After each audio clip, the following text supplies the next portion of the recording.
여러분 한 주간 그 레위기 말씀 열심히 잘 읽으셨습니까?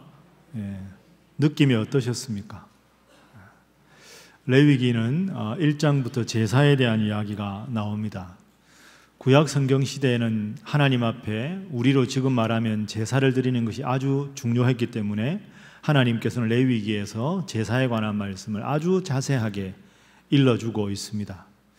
그런데 우리는 지금 예배를 드리고 구약 시대에 이런 제사와는 사뭇 생소한 시대에 살고 있기 때문에 레위기 1장부터 읽다 보면 다소 좀 지루한 느낌이 들 수도 있고, 이것이 오늘 나에게는 어떤 의미가 있는가 이렇게 깊이 와닿지 못하는 그런 경우도 있습니다.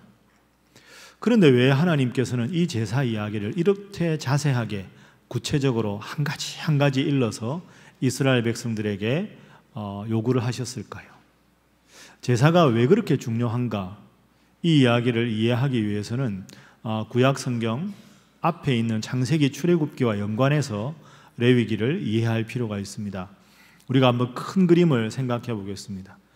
구약 성경의 첫 번째 책인 창세기에는 하나님께서 전 우주를 창조하신 이야기가 나옵니다. 그리고 출애굽하기 이전에 이스라엘 역사상 가장 위대한 4명의 족장 아브라함, 이삭, 야곱, 요셉 이야기가 등장합니다. 이 중에서 요셉은 야곱의 11번째 아들이었는데 형들의 미움을 받아서 애굽의 노예로 팔려가게 됩니다. 그런데 그 애굽에서 하나님의 위대하신 도우심으로 총리가 되고, 그때 마침 그 지경에 다 흉년이 들어서 이 요셉의 형제들과 아버지 야곱이 참 힘들었는데, 요셉이 총리가 돼 있음으로 해서 하나님께서 야곱의 모든 자녀들과 야곱까지 애굽으로 이주를 하게 해서 정착하게 되었다 하는 것이 창세기입니다. 그런데 이제 그 다음 책이 출애굽기인데요. 출애굽기는 총리로 있던 요셉이 애굽에 있었을 때는 야곱의 자손들이 안정적으로 살 수 있었지만, 요셉을 알지 못하는 새로운 파라오가 이제 애굽을 다스리게 되자 이민족 출신이었던 이스라엘 백성들을 애굽 사람들의 노예로 부리기 시작합니다. 그래서 무려 그 노예 생활이 430년이었습니다. 430년 동안 노예 생활하고 고통을 당하고 신음을 하자 하나님께서는 위대한 출애굽의 지도자 모세를 택하시고, 모세와 더불어서 애굽에서 출애굽하게 해 주셨습니다.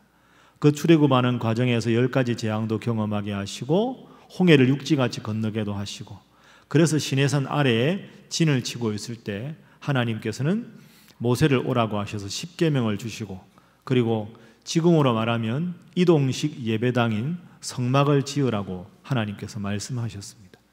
그래서 그 성막을 다 지어서 하나님께 봉헌하니 그 하나님의 영광에 성막에 충만하였다 하는 것으로 출애굽기가 마무리가 되고 있습니다. 이어서 우리가 지난 한 주간 읽었던 레위기 말씀입니다. 레위기는 이스라엘 백성들이 시내산에 가서 출애굽한 지 제2년 1월 1일부터 그해 2월 20일까지 50일 정도를 시내산 아래에 머뭅니다. 그 머물 때 하나님께서 이스라엘 백성들에게 해주신 말씀이 기록된 것이 바로 레위기입니다. 레위기의 내용을 보면 크게 2가지로 나누어 볼 수 있습니다. 제사와 정결 예식입니다. 제사는 지금으로 말하면 예배에 해당되는 거죠. 그리고 정결 예식은 매일매일의 삶 가운데 어떻게 하나님 앞에 거룩하게 살아갈까에 대한 하나님의 구체적인 지침이 정결 예식입니다. 그러면 첫 번째 질문으로 한번 들어가 보겠습니다. 왜 하나님은 이렇게까지 제사를 강조하셨을까요? 그것은 지난 2주간 우리가 말씀을 통해서 배운 걸 다시 한번 복습해 보면 알 수가 있습니다. 자, 430년 동안 노예 생활을 했습니다. 그러면 이제 출애굽에서 가나안 땅에 가서는 자유인으로 살아야지요. 430년 동안에는 바로를 섬기고 애굽의 우상을 섬기다가 하나님을 섬기는 하나님의 백성이 되어야 했습니다. 그러면 하나님께서 보시기에 그저 가나안 땅으로 들어가면 다시 힘들어질 수 있고 우상을 섬길 수 있으니 하나님께 예배하는 하나님의 백성이 되기 위해서 예배에 해당되는 제사를 하나하나 가르쳐 주셔서 그 규례 그대로 해서 하나님을 정말로 예배하는 공동체가 되게 하고자 하나님은 제사에 관한 규례를 주신 것이지요. 그리고 제사는 예배라면 우리가 예배를 드리면서 매일 사는 게 아니라 일상생활을 해야 되잖아요. 일상생활 속에서 하나님 뜻대로 거룩하게 살아가기 위해서 정결 예식을 주셨습니다. 그래서 레위기 말씀은 세상 속에서 하나님의 백성답게 살아가기 위해서 제사와 정결 예식으로 하나님께서 말씀하신 것이 기록된 것이다. 이렇게 한번 생각을 하시면 되겠습니다. 자, 지금까지 말씀드린 걸 한번 정리해서 화면을 보겠습니다.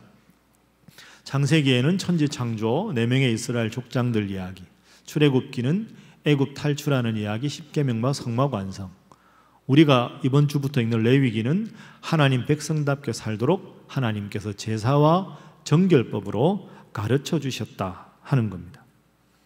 그래서 출애굽기 40장은 성막을 완공하고 하나님 영광이 성막에 충만했다. 그런데 레위기 1장 1절은 히브리어로 보면 와 이크라 이렇게 시작합니다. 와 이크라라는 말은 그리고 부르셨다 이런 말이죠. 어디서요? 성막에서. 하나님께 예배하는 이동형 예배당인 성막에서 하나님 이스라엘 백성들을 부르시고 하나님 앞에 하나하나 하나님의 백성으로 서도록 주신 말씀이 레위기 말씀입니다. 자, 그러면 하나님께서 이스라엘 백성들이 하나님의 백성답게 살도록 요구하신 것이 무엇이었을까요? 제사가 오늘날 예배라고 말씀드렸는데 오늘날 우리에게 적용을 해보면 세상 속에 살던 우리가 하나님 앞에 예배하러 나왔을 때 하나님이 정말로 우리에게 예배드리면서 반드시 기억하기를 원하시는 예배자의 태도가 무엇일까? 그것을 우리가 오늘 본문을 통해서 한번 생각을 해보도록 하겠습니다. 우선 레위기 오늘 1장부터 계속되는 레위기에 나오는 5가지 제사에 대해서 잠시 생각을 해보겠습니다. 자, 방금 말씀드린 대로 제사는, 레위기의 제사는 오늘날 예배라고 제가 설명을 드렸습니다. 여러분 레위기 읽으셔서 아시겠는데요, 이 하나님께서 꼭 지키라고 한 제사가 5개가 있습니다. 번제, 소제, 화목제, 속죄제, 속건제. 뭐가 그렇게 이런 많은가, 뭐가 뭔지 매번 레위기 읽을 때마다 헷갈리고 이게 이것 같고 저게 저것 같고 그런 느낌이 드실 겁니다. 그 제사 아주 심플하게 하나만 딱 주시면 되는데 뭘 5개까지 주시나? 여러분 이렇게 한번 생각해 보십시오. 우리가 예배를 지금 드리고 있는데 예배도 하나님 앞에 나올 때 주일 예배가 있고 오후 예배가 있고 수요 기도회가 있고 새벽 기도회가 있고 금요 오순절 집회가 있습니다. 하나님 앞에 나오는 건 같지만 어떤 것을 더 강조하느냐에 따라서 예배 형식이 다양해지는 것처럼 하나님 앞에 드리는 제사도 처지와 상황에 따라서, 항목에 따라서, 내용에 따라서 제사가 달라질 수 있는 것이지요. 자, 그러면 이 5가지 제사가 각각 무엇을 강조하는지 한번 공부를 해보겠습니다. 화면 보시지요.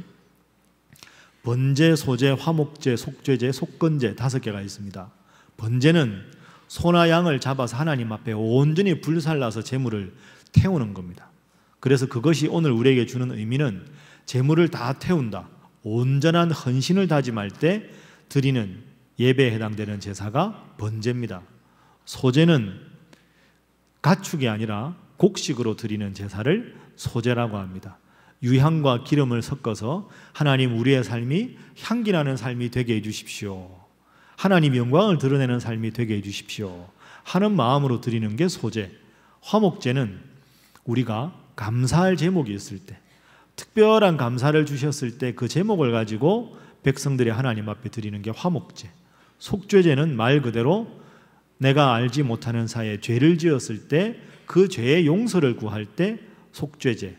속건제는 속죄제와 비슷하지만 하나님께 헌신하고 바칠 때 뭔가 부족함이 있음을 깨달았을 때, 예를 들어서 흠이 없는 양으로 드려야 되는데 흠이 있는 걸로 드렸거나 하나님 앞에 공물을 바칠 때 부족함이 있게 빠뜨리고 드렸거나 그런 경우에 온전한 삶을 하나님 앞에 결단하면서 드리는 것이 속건제입니다.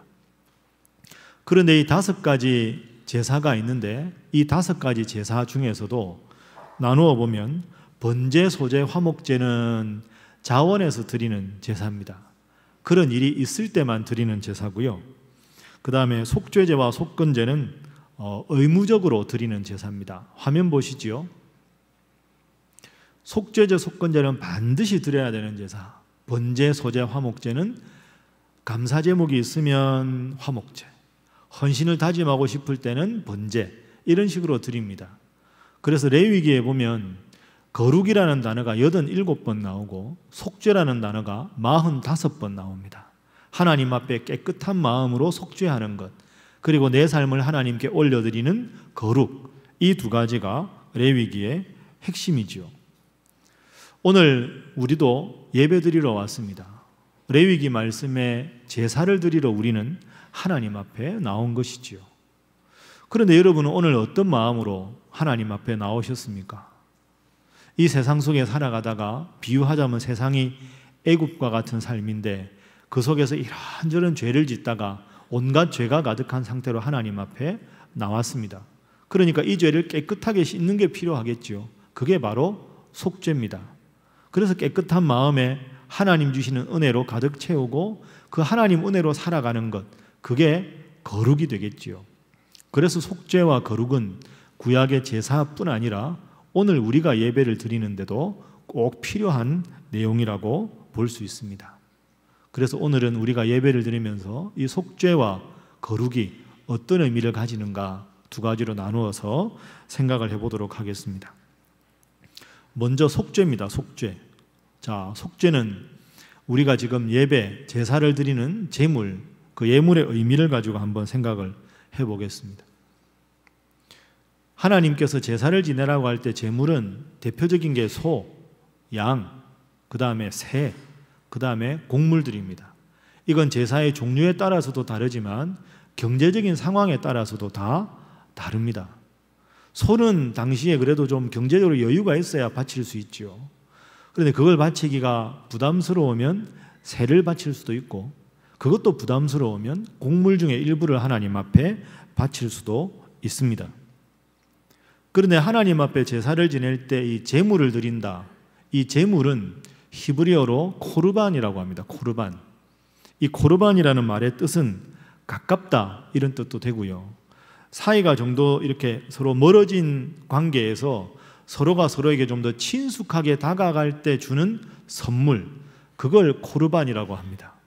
그러니까 오늘 우리에게 적용을 해보면 하나님 앞에 예물을 드린다 하는 것은 저나 여러분이나 오늘 주일날 예배드리러 나왔는데 솔직히 하나님 앞에 저는 거룩한 삶을 살았습니다, 이렇게 하고 예배드리는 사람이 없지요. 그러면 그 사람이 교만한 사람 아닙니까? 여러분 일주일 중에 언제 죄를 제일 많이 짓습니까? 뭐 다 마찬가지겠지만 제일 죄가 많을 때가 금요일이나 토요일쯤 아니겠습니까? 주일 지나면 그나마 주일날 은혜를 받아서 월요일, 화요일 좀 견디다가 수요일 가고 목요일 가고 이게 아닌데 이러다가 금요일, 토요일 되면 죄가 한껏 가득하고 주일날 와서 주여 하고 또 깨끗하게 되고 이렇게 되는 거죠. 그러니까 하나님과 나의 관계가 친숙한 관계가 되어야 되는데 점점 사이가 멀어지게 되었는데 이 멀어진 관계를 다시 친숙하게 만들기 위해서 드리는 것, 코르반, 그게 예물, 제물이라는 그런 뜻입니다. 그러니까 제사에 해당되는 예배도 마찬가지지요. 우리가 오늘 하나님 앞에 나올 때 예배를 드린다. 하나님 죄송합니다. 하나님과 친숙하게 지내야 되는데 제가 참 부족해서 하나님 앞에 부끄러운 죄가 많습니다. 다시 하나님 앞에 제 모습을, 그리고 하나님 앞에 예물을 드림으로 하나님과의 친한 관계가 회복되기를 바랍니다. 그래서 드리는 것이 우리 예배고, 그래서 드리는 것이 특별히 예배 시간 중에 헌금입니다. 그래서 여러분 이것을 분명하게 기억하셔야 합니다. 예배 시간에 헌금을 하는 근본적인 이유는 교회의 재정을 충당하기 위해서가 아닙니다. 예배 시간에 헌금하는 건 우리가 극장 가서 영화 볼 때 영화 티켓 구매하고 영화를 관람하듯이 오늘 예배당에 가서 예배 드리는데 그래도 그냥 빈손으로 갈 수 있나? 영화 티켓 구입하듯이 우리도 좀 헌금 내고 이 자리에 앉아 있자. 결코 그런 뜻이 아닙니다. 헌금은 입장료가 아니지요. 내 생명도, 내 재산도, 내 모든 것이 다 하나님께로부터 왔는데 하나님의 은혜를 저버리고 내가 하나님과 멀어져 버렸습니다. 하나님, 이 예물을 드림으로 제가 하나님과의 친숙한 관계를 회복하기를 원합니다. 그래서 드리는 것이 헌금입니다. 그래서 제가 여러분에게 한 가지 여쭤보겠습니다. 여러분은 지금 하나님과 얼마나 친숙한 관계이십니까? 일상 속에서 하나님과 얼마나 가까우십니까? 말씀 읽고 기도하고 예배하는 것이 여러분에게 즐거움입니까? 이 분위기는 뭡니까? 그렇다고 말하기는 교만하고 아니라고 말하기는 그나마 좀 그런 면도 있고 이런 것이지요. 그런데 여러분, 만약에 여러분이 일주일에 겨우 한 번 예배를 드리면서도 그러고도 내가 하나님과 멀어진 관계라는 것을 느끼지 못하고 내가 하나님과 아무런 관계에 문제가 없다고 여긴다면 그것이 가장 심각한 문제입니다. 문제를 문제로 여기지 않는 것이 가장 심각한 거죠. 문제가 있다는 걸 깨닫는 순간 해결책을 찾게 되기 때문입니다. 그리고 여러분, 하나님 앞에 헌금하는 것이 아깝다는 생각 혹시 드십니까? 하나님이 이스라엘 백성들이 제사를 드릴 때 제물을 드리라고 하셨습니다. 사실 하나님이 왜 가축이 필요하겠습니까? 하나님이 모든 것을 가지신 분인데 뭐가 필요해서 아쉬워서 제물을 바치라고 하겠습니까? 하나님께서 제물을 바치라는 이유는 성경 말씀에 내 물질이 있는 곳에 내 마음이 있다 하는 말씀처럼 하나님께 내가 하나님을 사랑한다고 표현할 수 있는 징표가 필요하지 않겠습니까? 그 징표로 하나님께서 말씀하시는 것이 제물이지요. 얼마 전에 제가 읽은 이야기인데요. 한 미국에서 생활하시는 권사님이 한 분이 있었습니다. 그런데 이 남편분이 안타깝게도 먼저 세상을 떠나게 되셨습니다. 근데 미국 사람들은 살아있을 때 다 유산에 대해서 이렇게 정리를 하고 변호사 공정을 받고 사인을 해놓지요. 그 장례를 다 치르고 이제 상속하는 내용을 보니까 이 권사님 남편이 돌아가시면서 이 권사님 앞으로 그분이 재산이 좀 있으셨나 봅니다. 아내에게 500만 불을 증여하는 걸로 이렇게 써두었습니다. 500만 불이면 우리 돈으로 따지면 적게 잡으면 50억, 많게 잡으면 60억 정도가 됩니다. 그러니까 권사님이 이제 앞으로 경제적으로는 별로 걱정이 없게 되셨죠. 근데 그걸 보고는 갑자기 큰 돈이 생기니까 이 돈을 어떻게 쓰는 게 좋을까 며칠을 궁리했는데도 시원한 대답이 떠오르지 않았습니다. 근데 권사님이시니까 그 교회 담임 목사님께 찾아가서 조언을 구합니다. 목사님, 제가 이번에 상속을 받은 게 500만 불인데 이걸 어떻게 쓰는 것이 하나님 앞에 바로 쓰는 것인지 목사님께서 제게 조언을 좀 해주십시오. 조언을 해주시면 목사님께서 말씀하시는 대로 순종하겠습니다. 목사님도 갑자기 이제 조언을 구하니까 예, 저도 며칠 기도해 보겠습니다 하고 기도를 하셨습니다. 그리고는 다시 이제 권사님하고 목사님이 만나셨지요. 목사님이 이렇게 제안을 하셨습니다. 권사님께서 귀한 마음으로 제게 조언을 구하셨으니까 제가 하나님께 받은 대로 말씀드리겠습니다. 일단 500만 불 받으셨으니까 그 중에서 11조 50만 불을 미리 떼시면 좋겠습니다. 먼저 하나님 앞에 11조 하시고요. 그 다음에 선교 헌금이나 감사 헌금 작정하신 만큼 마음에 하나님 주신 만큼 하십시오.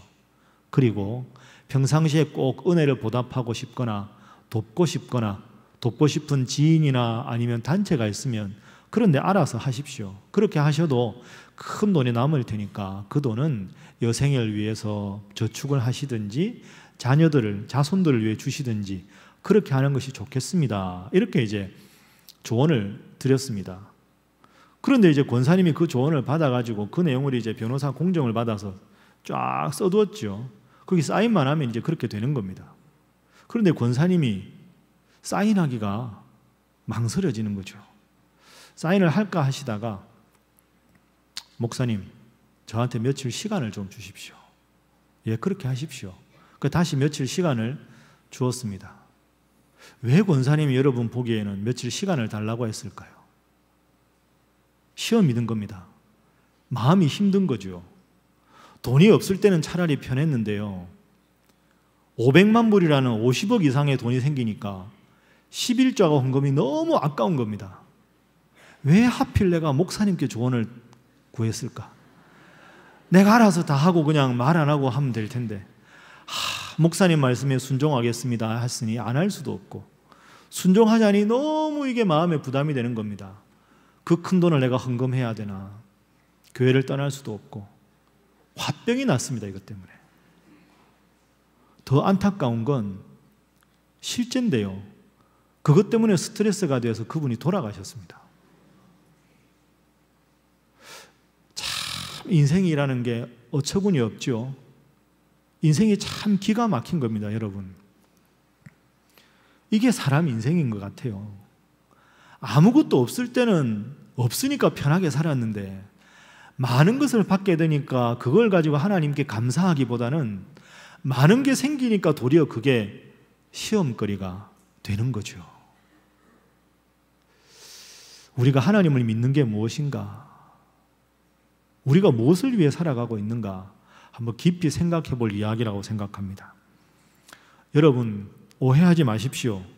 저는 지금 여러분들에게 담임 목사로서 예배 많이 참석하시라, 자주 참석하시라, 이렇게 여러분에게 강요하고 있는 것 아닙니다. 반드시 헌금하셔야 되고, 헌금 안 하면 하나님 앞에 벌 받는다고 여러분에게 윽박 지르고 있는 것도 아닙니다. 교인 숫자 늘어나는 것, 교회 예산 늘어나는 것, 교회 본질적인 초점이 아닙니다. 저는 그것을 목회 우선순위에 두지 않습니다.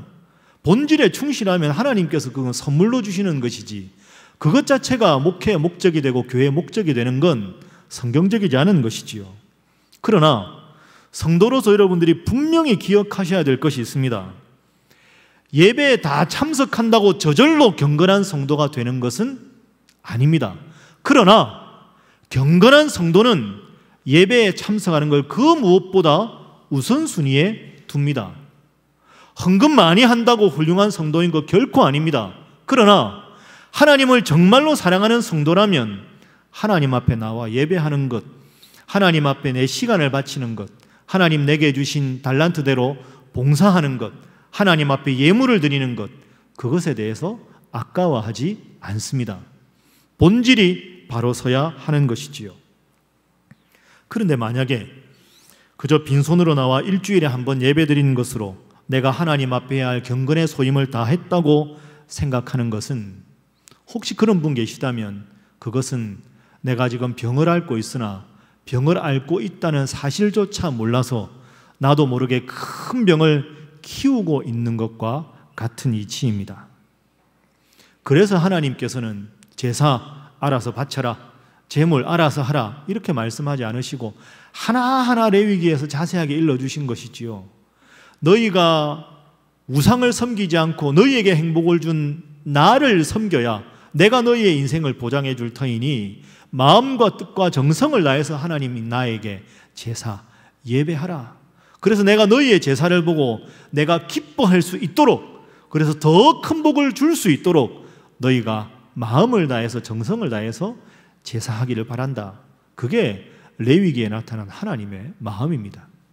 그 하나님의 마음이 오늘 본문 말씀에도 잘 드러나 있습니다. 자, 오늘 본문 말씀 3절과 4절 말씀, 반복되는 표현에 유의해서 우리 함께 읽어보도록 하겠습니다. 시작. 그 예물이 소의 번제이면 흠없는 수컷으로 회막문에서 여호와 앞에 기쁘게 받으시도록 드릴지니라. 그는 번제물의 머리에 안수할지니 그를 위하여 기쁘게 받으심이 되어 그를 위하여 속죄가 될 것이라. 아멘. 여호와 앞에 기쁘게 받으시도록 제사를 드려라. 하나님께서 친히 그렇게 말씀하셨습니다. 예배를 드렸다, 제사를 드렸다가 중요한 게 아니라 하나님 앞에 하나님이 기쁘게 받으시는 제사, 기쁘게 받으시는 예배를 드려야 하나님 앞에 그것이 너희들의 복을 위한 첩경이 된다. 이게 하나님의 명령입니다. 오늘 이 말씀 평생에 기억하시고 예배 주님 앞에 드리러 나오실 때마다, 예배할 때마다 하나님을 기쁘시게 하는 여러분들 되시기를 주님 이름으로 부탁합니다. 레위기가 주는 예배의 교훈 두 번째는 거룩입니다. 거룩은 예배를 드리는 자의 바른 태도이지요. 우리가 상식적으로 아는 대로 예배를 드리는 횟수보다 중요한 것은 예배자의 자세입니다. 앞서 제물에 해당되는 히브리어가 코르반이라고 말씀드렸는데, 이 코르반이라는 단어의 원래 어근, 단어의 출처가 되는 단어가 케렙이라는 단어입니다. 케렙. 그런데 케렙이라는 단어는 원래 우리 인간의 내장을 뜻합니다. 심장, 콩팥 이런 내장기관을 뜻하는 게 케렙입니다. 그래서 케렙이라는 단어가 좀 더 의미가 확장되면 우리 모든 사람들이 가진 지정의, 지성, 감정, 의지 이런 뜻입니다. 여기서 제물이라는 단어가 나오게 된 거죠. 자, 제사를 드릴 때 제물을 드린다. 오늘로 말하면 예배를 드릴 때 우리를 하나님 앞에 제물로 드린다 하는 말은 우리의 내장을 바친다. 우리의 생명을 바친다.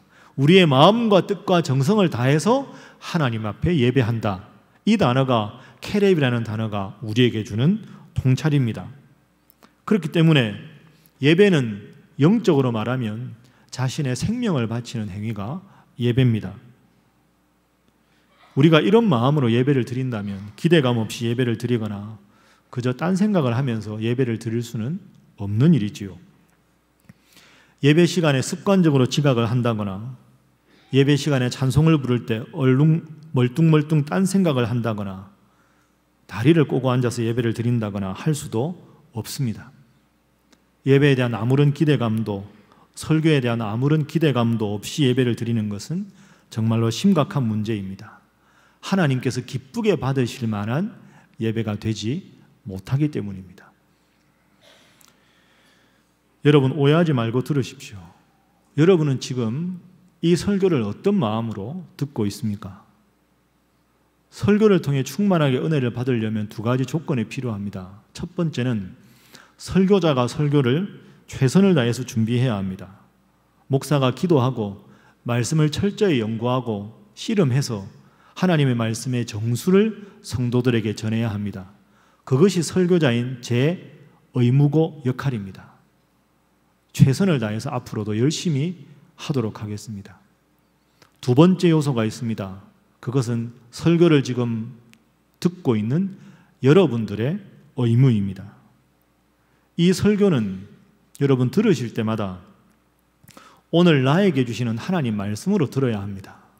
설교는 설교자가 한 편의 설교를 위해서 열심히 연구해야 하는 만큼 회중들도 마음을 열어야 합니다. 여러분 앞으로도 설교를 들을 때 꼭 기억하십시오. 이 세 가지 표현을 외우시면 좋겠습니다. 설교는 하나님께서 설교자를 통하여 오늘 나에게 주시는 말씀이다. 기억하십시오. 설교자가 강단에 서서 자기가 하고 싶은 이야기를 본문을 투영해서 하는 게 아닙니다. 설교가 하나님 말씀인 이유는 설교는 하나님의 말씀을 설교자를 통해서 바로 오늘 이 자리에서 여러분에게 주시는 하나님의 말씀이기 때문입니다.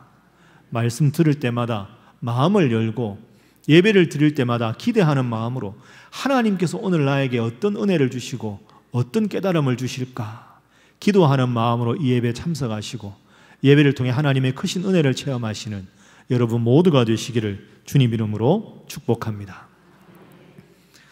사랑하는 신일의 성도 여러분, 우리는 저 영원한 천국을 지향하는 사람들입니다.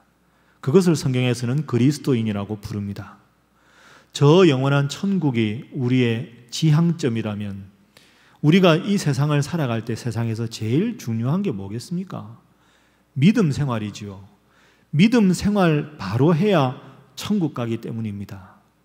예배가 무엇입니까? 믿음 생활의 꽃이 예배입니다.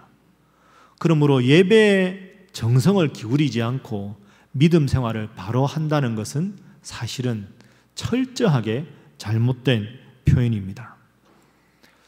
한 문학가가 삶의 변화가 일어나지 않는 예배를 비유해서 빗대서 비꼬아서 세탁기에 비유했습니다. 지저분한 옷, 여름에 땀 젖은 옷 세탁기에 넣어서 다 건조시켜서 툴툴해서 말립니다. 또 입고 또 지저분하고 지저분한 거 또 세탁기 넣고. 여러분, 일주일에 한 번 예배당에 오는 게 세탁기에 세탁하는 것과 같아서 되겠습니까? 하나님께서 우리에게 더 거룩한 삶을 계속해서 요구하시는데 다람쥐 쳇바퀴 돌듯이 똑같은 죄를 짓고 주일 용서를 구하고 똑같은 죄를 짓고 똑같이 또 하나님 앞에 용서를 구하고, 그걸 정말 원하시는 게 하나님이겠습니까? 자동 판매기처럼 뚝딱 하면 그냥 나오는 하나님 말씀, 내 귀에 듣기만 좋은 하나님 말씀, 그거 들으려고 나오는 게 아니지 않습니까? 하나님은 우리에게 거룩을 원하시는 줄로 믿습니다. 우리를 구원하기 위해서 하나님은 독생자 예수님을 이 세상에 보내주셨습니다. 저나 여러분이 이 자리에 예배드릴 수 있는 이유는 예수님께서 십자가에서 죽으셨기 때문입니다. 그러므로 우리의 믿음을 위해서 하나님은 아주 값비싼 대가를 치러주셨습니다. 복음은 값비싼 복음입니다. 그런데 세탁기처럼 똑같이 그렇게 죄에 있다가 깨끗해지고 죄에 있다 깨끗해지는 것은 그 값비싼 복음을 아주 값싼 복음으로 평가절하하고 만들어버리는 부끄러운 모습입니다. 오늘 3절 4절에 하나님 친히 말씀하신 대로 하나님께서 기뻐하실 만한 예배 드리는 여러분 모두가 되시기를 주님 이름으로 축복합니다. 이 똑같은 말씀을 사도 바울도 로마서 12장 1절에서 강조하고 있습니다. 그러므로 형제들아, 내가 하나님의 모든 자비하심으로 너희를 권하노니 너희 몸을 하나님이 기뻐하시는 거룩한 산 제물로 드리라. 이는 너희가 드릴 영적 예배니라. 하나님께서 기뻐하시는 거룩한 산 제물로 드리는 결단이 있고 은혜가 있고 성령이 충만한 예배를 드릴 수 있는 여러분 모두가 되시기를 주님 이름으로 축복합니다. 기도하겠습니다. 사랑의 하나님, 많은 사람들 중에 저희를 부르셔서 하나님을 믿게 하시고 또 하나님을 믿는 저희로 하여금 이 귀한 예배를 드릴 수 있게 해주셔서 감사합니다. 하나님, 저희가 늘 예배당에 나올 때마다 설렘과 기쁨이 있게 해주시고 예배를 드릴 때마다 하나님 나의 죄를 사해 주시는 속죄의 기쁨이 있게 하시고 그 기쁨을 주신 하나님께 헌신하고자 하는 거룩한 삶을 향한 결단이 있게 하여 주옵소서. 살아가며 분주하고 여유 없는 삶을 지내고 있으나 늘 예배를 가장 귀하게 여기고 준비하며 또한 하나님께서 기쁘게 받으시는 예배를 늘 드리는 저희 성도들이 되게 하여 주옵소서. 예수님의 이름으로 기도하옵나이다. 아멘.